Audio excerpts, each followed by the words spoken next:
33 নম্বর এক্সাম্পলে আমরা একটা মজার ম্যাথ সলভ করব। ম্যাথটা কি বলছে যে এফ অফ জিরোর ভ্যালু 0, এফ প্রাইম অফ জিরোর ভ্যালু 1 এবং এফ প্রাইম অফ এক্স এর ভ্যালু আর f double prime of x এর ভ্যালু সমান। তাহলে y equals to f of x বক্ররেখা এবং এক্স সমান 0 ও ওয়াই প্লাস 1 ইকুয়ালস টু 0 সরলরেখা দুইটি দ্বারা আবদ্ধ ক্ষেত্রের ক্ষেত্রফল বের করতে হবে। এখন এখানে y equals to f of x এর ভ্যালু কিন্তু ডিরেক্ট এখানে দেয়া নাই, তবে কিছু হিন্টস দেয়া আছে। এই হিন্টসগুলা থেকে আমার প্রথমে এফ অফ এক্স এর ভ্যালুটা বের করে ফেলতে হবে। তো চলো খুব ভালো করে দেখো, আমার এখানে বলা আছে এফ প্রাইম অফ এক্স আর f double prime of x হচ্ছে সমান। তাহলে আমরা লিখতে পারি f prime of x equals to হচ্ছে f double prime of x. Okay, তাহলে এফ ডাবল প্রাইম অফ এক্সকে যদি এফ প্রাইম অফ এক্স দিয়ে ভাগ করি,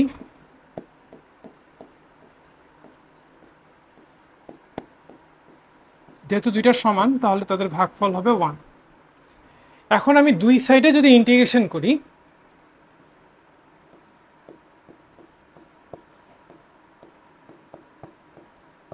এক্স এর সাপেক্ষে ইন্টিগ্রেশন করতেছি, ডান সাইডেও আমার এক্স এর সাপেক্ষে ইন্টিগ্রেশন করতে হবে। ঠিক আছে, এখন এটার হর হচ্ছে এফ প্রাইম অফ এক্স, আর এফ প্রাইম অফ এক্সকে যদি একবার ডিফারেন্সিয়েশন করো তাহলে হচ্ছে f double prime of x পাওয়া যায়। হরের ডিফারেন্সিয়েশন লবে আছে, যদি হরের ডিফারেন্সিয়েশন লবে থাকে তাহলে ইন্টিগ্রেশনের রেজাল্ট হবে লন হর। ঠিক আছে, তাহলে এইটার ইন্টিগ্রেশন হবে ln f prime of x, ln f prime of x equals to এইটার 1 এর ইন্টিগ্রেশন হচ্ছে এক্স প্লাস সি। ঠিক আছে, ইন্টিগ্রাল কনস্ট্যান্ট হচ্ছে সি। এই সি এর ভ্যালু আমরা কিন্তু জানি না, এই সি এর ভ্যালু বের করার জন্য কিন্তু কোশ্চেনে কিছু হিন্টস দেওয়া আছে। তো চলো দেখি, আমরা যদি এক্স এর ভ্যালু 0 বসাই তাহলে কি হয় দেখো তো। আমরা যদি এক্স এর ভ্যালু 0 বসাই তাহলে আমরা কি পাচ্ছি, ln f prime of 0 equals to 0 plus c. এখন এফ প্রাইম অফ 0 ভ্যালু দেওয়া আছে 1, তাহলে ln 1 equals to 0 plus c. আমরা লিখতে পারি ln 1 equals to 0 plus c. এখন লন 1 এর ভ্যালু কিন্তু আমরা জানি 0, so 0 equals to 0 plus c, তার মানে সি এর ভ্যালু দাঁড়াচ্ছে 0। ঠিক আছে, ওকে, সি এর ভ্যালু যদি 0 হয় তাহলে আমরা লিখতে পারি এখান থেকে ln f prime of x equals to x, ln f prime of x equals to হচ্ছে এক্স। তাহলে আমরা এফ প্রাইম অফ এক্স কি লিখতে পারি, এফ প্রাইম অফ এক্স লিখতে পারি লনটা এই পাশে চলে গেলে e to the power x. F prime of x এর ভ্যালু আমরা পেয়ে গেলাম ই টু দি পাওয়ার এক্স। এখন এইটার উভয় পক্ষকে যদি আমি এক্স এর সাপেক্ষে ইন্টিগ্রেশন করি, integration of f prime of x dx equals to integration of e to the power x dx. ঠিক আছে, এখন এক্স এর সাপেক্ষে এফ প্রাইম অফ এক্স এর ইন্টিগ্রেশন হচ্ছে এফ অফ এক্স, আর এটা হচ্ছে e to the power x. একটা ইন্টিগ্রাল কনস্ট্যান্ট নিলাম কে, যেহেতু একবার সি ইউজ করছি তাই আরেকবার কে ইউজ করলাম। ঠিক আছে, এখন এক্স এর ভ্যালু যদি 0 বসাই তাহলে কি পাই, f of 0 equals to e to the power 0 plus k. এখন এফ অফ 0 এর ভ্যালু দেওয়া আছে 0, ই টু দি পাওয়ার 0 মানে হচ্ছে 1 প্লাস কে, তাহলে কে এর ভ্যালু আমরা পাচ্ছি কিন্তু -1, কে এর ভ্যালু পাচ্ছি, অতএব কে ইকুয়ালস টু পাইলাম -1। এখন কে এর ভ্যালু -1, এটা যদি আমি এখানে বসাই দিই তাহলে F of x equals to e to the power x -1, অতএব F of x equals to e to the power x -1। ঠিক আছে, ওকে, তাহলে আমরা ফাংশনটা কিন্তু পেয়ে গেলাম। ফাংশনটা যখন পেয়ে যাব তখন আমার গ্রাফটা আঁকতে হবে। ভালো করে দেখো, এইটা হচ্ছে y equals to e to the power x এর গ্রাফ। হ্যাঁ, y equals to e to the power x এর গ্রাফ। এই পয়েন্টটা যেহেতু y অক্ষের উপরে আছে তাই এই পয়েন্টের ভুজের ভ্যালু হচ্ছে 0, এক্স এর ভ্যালু 0, এক্স এর জায়গায় 0 বসালে y এর ভ্যালু হচ্ছে ই টু দি পাওয়ার 0 মানে হচ্ছে 1। এই পয়েন্টের স্থানাঙ্ক হচ্ছে 0,1, এটা হচ্ছে y equals to e to the power x এর গ্রাফ।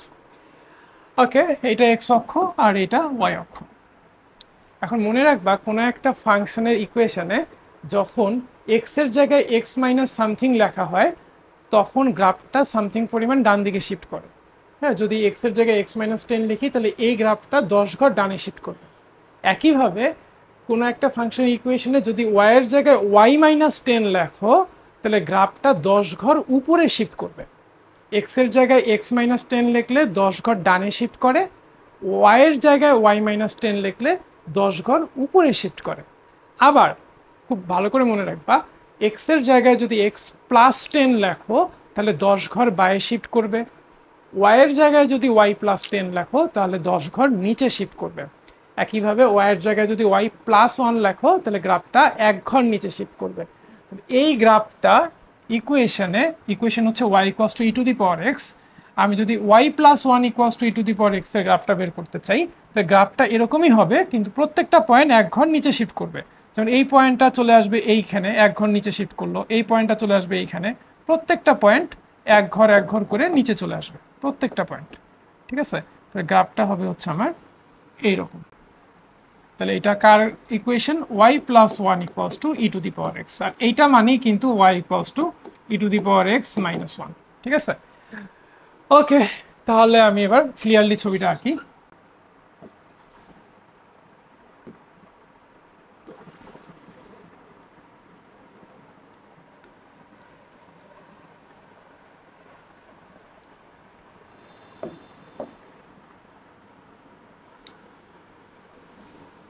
এটা হচ্ছে আমার y equals to e to the power x minus 1 এর গ্রাফ।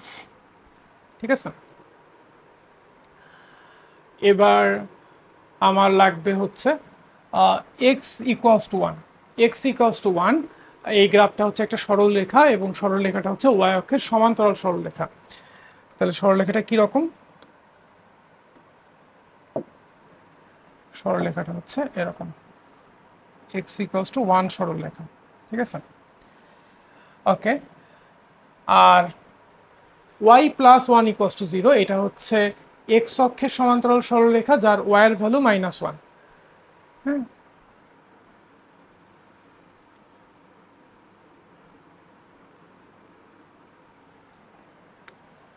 এটা হচ্ছে আমার y প্লাস 1 ইকুয়ালস টু 0 সরলরেখা, আর এইটা হচ্ছে আমার x ইকুয়ালস টু 1 সরলরেখা।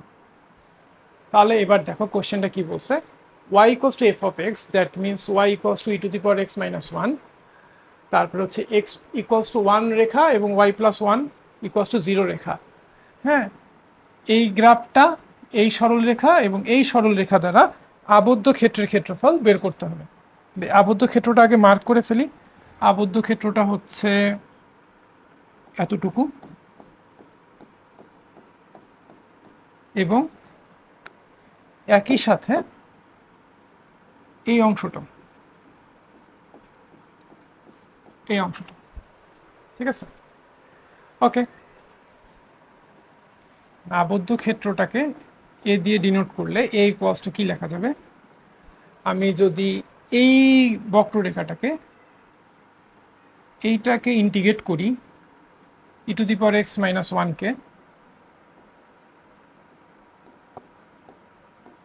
এক্স এর সাপেক্ষে, হ্যাঁ, এই পয়েন্টের এক্স এর ভ্যালু আমি দিচ্ছি, এই পয়েন্টের এক্স এর ভ্যালু তো 0ই, আর এই পয়েন্টের এক্স এর ভ্যালু হচ্ছে 1,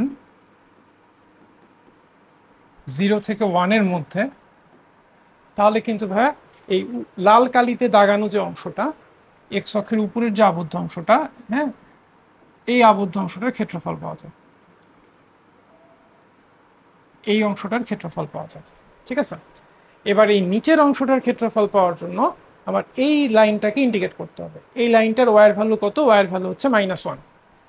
এখান থেকে ওয়াইয়ের ভ্যালু কত লেখা যায়? -1। তাহলে আমরা ইন্টিগ্রেট করতে হবে -1কে এক্স এর সাপেক্ষে ইন্টিগ্রেট করতেছি, আর লিমিট দিব একইভাবে 0 থেকে 1। তাহলে ভাই আমি এই নিচের এরিয়াটা পাবো, কিন্তু এই এরিয়াটা কিন্তু ভাই এক্স অক্ষের নিচে আছে, সো ইন্টিগ্রেশনের ফলে রেজাল্টটা আসবে নেগেটিভ। নেগেটিভটাকে পজিটিভ করার জন্য একটা পরম মান চিহ্ন দিলাম, এখানে একটা মাইনাস আছে। তাহলে এইটার এরিয়ার সাথে এই এরিয়াটা আমি কি করব? যোগ করে দিব। ওকে, এখন আসো e to the power x এর integration to e to the power x, আর 1 এর ইন্টিগ্রেশন হচ্ছে এক্স, 0 থেকে 1 প্লাস এইটা কত আসতেছে, এটা হচ্ছে মাইনাস এক্স 0 থেকে 1। এবার 1 বসাই আপার limit, E to the power 1 minus 1। হ্যাঁ, এবার 0 বসাবো, লোয়ার লিমিট বসাচ্ছি, ই to the power 0, R x এর জায়গায় 0 বসালে তো এটা 0ই হবে। ওকে, প্লাস মাইনাসটা কাজ করি, আমি আগে নিয়ে আসি।